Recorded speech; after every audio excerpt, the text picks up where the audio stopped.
Pinaka-reason kung bakit kami bumili ng sasakyan ay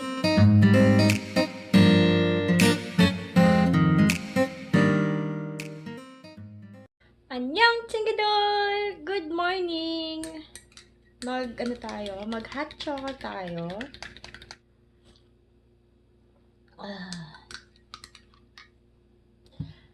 Ngayon ay nag-uumpisa na talaga yung fall season kasi 'di ba, September katapusan na.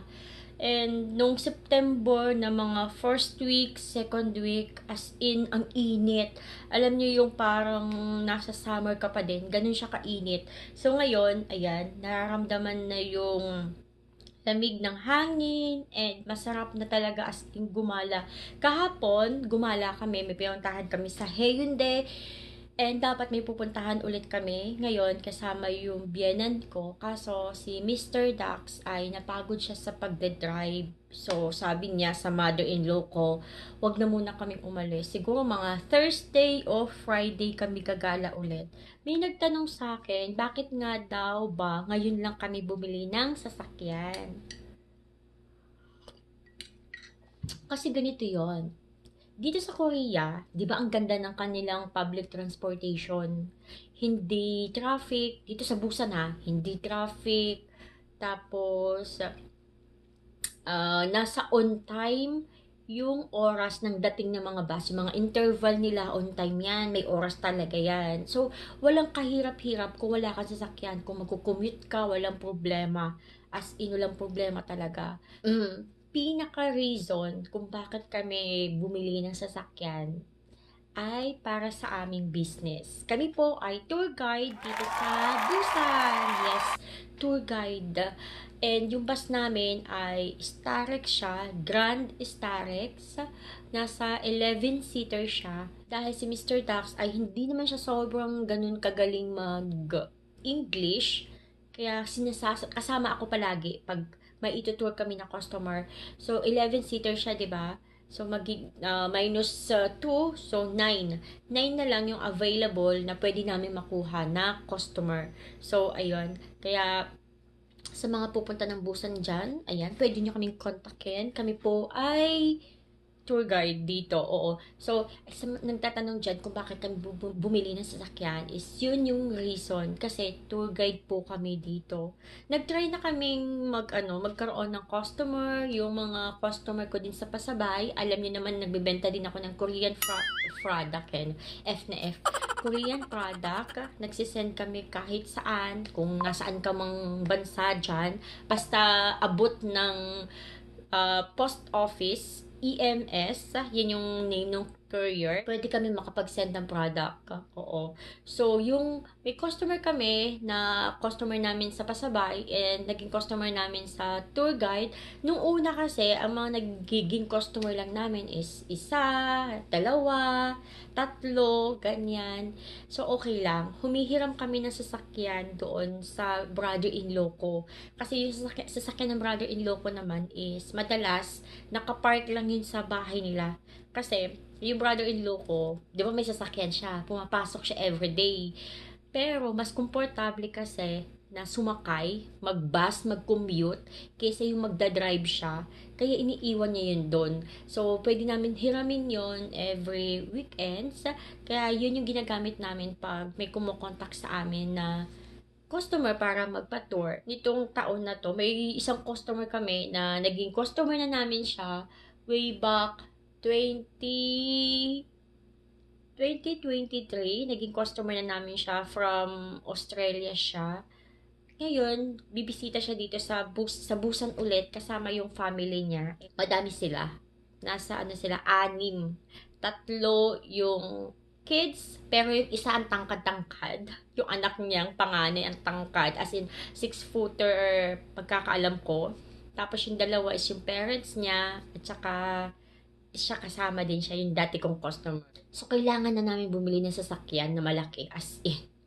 Kasi sayang din naman, 'di ba? And talaga nagpaplano talaga kaming bumili ng sasakyan. So nagkataon na nakakuha kami agad ng customer kaya napabilis yung pagbili namin ng sasakyan. Oo. So, yun yung reason kung bakit kami may sasakyan ngayon. And alam nyo guys, kasi nung, 'di ba dalawa lang kami ni Mr. Dax? Kumbaga dalawa lang kami, hindi namin kailangan talaga ng as in sasakyan kasi pwede naman kami mag-commute-commute. Wala naman kaming anak, 'di ba? Dalawang adults naman kami. So, kung bibili kami ng sasakyan, medyo tawag doon, magastos. Alam mo yun, hindi siya liability, yung tawag din, di ba? Yung, syempre, kailangan ng gas, kailangan maintenance, kail- kailangan dyan ng insurance, di ba? Tapos bibili ka pa. Alam mo yun, ang laki ng gagastusin mo. And kami naman is, hindi din as in alam mo yun, yung income namin is hindi din parang regular na laging ganoon. Kasi si Mr. Dax ay part-time job lang po meron siya. So, wala siyang regular work. Kaya kung bibili kami ng sasakyan na wala lang, parang kaming dalawa lang yung gagamit, possible na mai stock lang siya sa may parking lot. Kasi hindi din naman pwedeng lagi kaming gagala, di ba? Kasi mahal din ang, mahal din yung yun nga, mahal din gumala, gastos ng gastos, 'di ba? So naisip namin na bibili kami ng sasakyan for business. Oo, na yung sasakyan mismo na yon is mag-generate siya ng income para 'di ba, mabayaran namin yung pang-gasoline, pang-insurance, and yung pambayad namin mismo dun sa sasakyan, 'di ba? So yun, kaya yun, bumili na kami ng sasakyan para sa business. Kaya sa mga may mga kakilala dyan na pupunta dito sa Busan, malayo kami sa Seoul. May mga, actually may mga kumukontak sa amin na sa Seoul sila. Kaso malayo kami sa Seoul. Seoul and Busan po is magkalayo. Nasa 5 hours yung biyabiyahe mo pag pupunta ka ng Seoul or pupunta ka ng Busan. 5 hours po. Sobrang layo po talaga. So, hindi kami pwede sa Seoul. Pero, kung gusto nyo na kunin kaming tour guide sa Seoul, syempre, medyo malaki yung babayaran and kailangan na i-ano kami doon. Yung customer, yung mag-rent ng room para sa amin. Oo, 'di ba? Kasi syempre, alam na magbalikan kami pa uwi ng Busan, 'di ba? Sobrang nakakapagod 'yon. So, sa mga pupunta diyan ng Busan, kung may mga kakilala kayo, ayan, paki-recommend naman po si Pinay Adjuma as tour guide po. Yes, available kami ni Mr. Dax. Mag-PM lang po sa akin sa Facebook ko. Facebook, ano na naman, Pino. FNP, talaga nakakalito siya. Anyway, mag-PM lang po sa aking Facebook page, Pinay Adjuma din. So, doon, kung may mga katanungan, pwede doon akong i-kontakin and mag-inquire. At gusto ko palang i-share sa inyo yung aking bagong Bible. Ayan, bagong Bible po siya. And ito po ay ng ano po siya, NLT translation. Ayan, NLT. Bakit NLT? Kasi ito yung translation na madaling maintindihan yung English po niya. Oo. May mga nagre-recommend sa akin ng King James, ganyan. So, next time, kasi pwede naman akong bumili ng iba't ibang version ng Bible. Pero dahil as a beginner pa lang po ako na nagbabasa ng Bible, so kailangan ko yung madaling intindihin na translation po. So, ito po yung binili ko, NLT, and napakaganda niya, di ba? Ang ganda-ganda niya. May Tagalog version ako, and yun talaga yung ginagamit ko. Binili ko yun sa Pilipinas. And pag nagba-Bible study ako kasama yung friends ko, yun yung ginagamit ko. Kasi syempre, 'di ba, pag bago ka lang nagbabasa ng Bible, dapat yung bilhin mo, yung maiintindihan mo, yung mga nakasulat. Kasi ang hirap intindihin na nga nung Bible, tapos magbabasa ka pa ng medyo malalalim yung mga English. Eh, 'di ba? Parang hindi ka gaganahan magbasa niyan as a beginner. So, kailangan doon ka mag-umpisa talaga sa maiintindihan mo kahit papaano. Ayan. So, ako, ito yung ano ko, babasahin ko siya. Nag-umpisa ako sa Genesis at May mga ganito ako. Ayan. Ayan na. Nilagyan ko siya ng color, ng highlighter. Ayan. Ito is nakita ko lang to na ginawa ng isang vlogger na nagbabasa din siya ng Bible. So, nag-highlight din ako dito para alam ko kung ano yung binabasa ko. Kasi dati wala akong idea na yung Genesis pala hanggang Deuteronomy ay law yun. O, yung Old Testament, di ba? Yung law. Tapos yung Joshua hanggang Chronicles ay history. Mga ganyan. So ito, nakaano ako dito. Yan. Nakita ko na kung ano yung mga ibig sabihin ng bawat book. So malaking bagay yan.